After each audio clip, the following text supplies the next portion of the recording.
Good morning everyone, good morning সকলকে। একটা জিনিস খেয়াল করে দেখবে, যদি কোনো গাছে মিষ্টি ফল হয় সেই গাছকে বেশি আঘাত সহ্য করতে হয়, কারণ ইট পাটকেলের আঘাত সেই গাছে সব থেকে বেশি পড়ে। এর মানেটা কি? যে গাছ সুস্বাদু ফল দেয় তাকেই আঘাত সহ্য করতে হয়।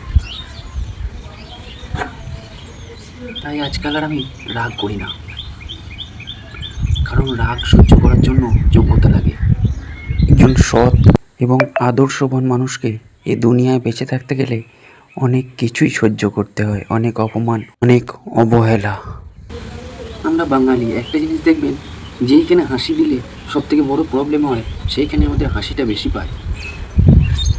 ছোটোবেলায় যখন সব কিছু ভুলে যেতাম তখন সবাই বলতো মনে রাখতে শেখো, কিন্তু এখন বড় হয়ে যখন সব মনে রাখতে পারি তখন দুনিয়াটা বলে সব কিছু ভুলে যেতে শেখো।